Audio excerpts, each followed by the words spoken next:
Mr Speaker, I rise today to express my support for the Creative Statement to Parliament Bill 2025. So this legislation is pivotal in recognising and fostering the creative industries that are not only vital to New South Wales, but also deeply embedded in the fabric of my local community in Pittwater. Mr Speaker, I am of the age when I remember a very, very vibrant city, and as I do wander the streets sometimes, I remember venues which are now replaced by gyms rather than live music venues.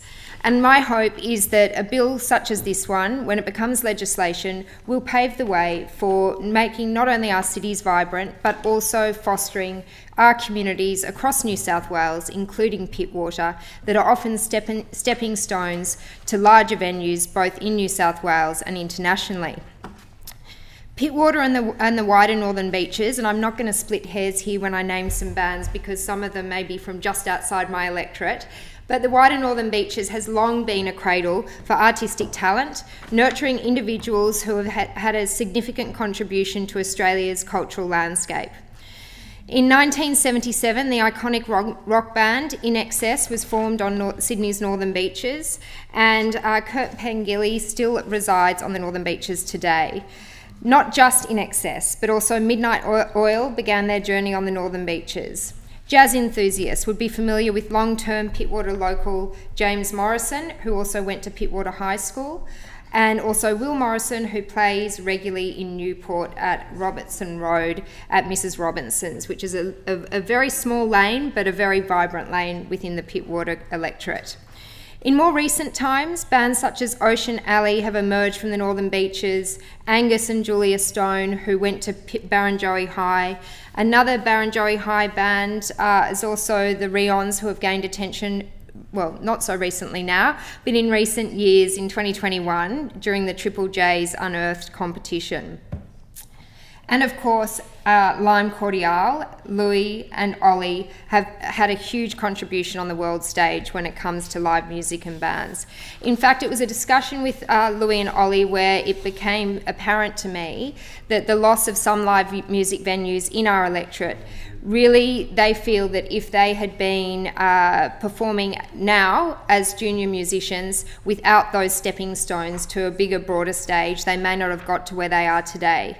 So acknowledging the contribution that not only our bands and creative industries have, but also the venues that support them is very, very important. And I hope a statement like this looks not only at the city and what's going on in the city, but all the little hubs around our electorates and in different spaces across New South Wales that can contribute to making the cultural hub that is New South Wales really shine. It's not just obviously the famous bands, but we have a folk arts club called The Shack, which has been a hive for folk music on the Northern Beaches, and they've also run a festival locally as well. We also have artist retreats, and this is where I want to acknowledge not only the musicians in my electorate, but also those more broadly who have contributed to the arts either through arts and crafts, and also poetry and literature. Arambaroo is in Terry Hills. That's a retreat that has fostered not only people from my electorate, but across New South Wales, people come on an artistic retreat to broaden their artistic talent as well. I also want to acknowledge members of my community who have contributed to the literature scene or poetry scene. Susan Duncan, who sadly passed last year, was an esteemed writer. We have other writers like Michael Robotham and Sarah Turnbull who have contributed to the literary world. It's also important to mention the venues that support them, and as I mentioned, we have had a loss of some live music venues such as Narrabeen RSL, which is sorely missed, but continuing today, Avalon Bolo, Avalon RSL and other venues across my electorate and the broader Northern Beaches do foster our cultural heartbeat. The same, and I particularly want to mention a bookshop called Bookachino, and every Friday, or this Friday, there is a poetry competition. They often host authors to come and discuss their works, and it really is a cultural hub of our electorate that I wish was replicated more broadly. I think it's also important to remember that I've mentioned a couple of schools tonight. how we foster education and how education then links to creative arts industries, and then how links to generating a workforce and also revenue for the economy more broadly, is something I hope is included in the cultural statement, creative statement as well.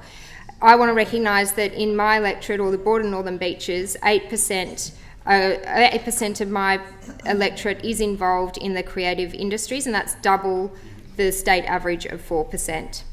Our schools are, of course, crying out for more funding, particularly when it comes to the arts, and I particularly want to mention Narrabeen Sports High, who is calling out for a CAPA centre, so a Creative Arts and Performance Arts Centre, in order to be able to support younger generations coming through who want to contribute to the culture of New South Wales.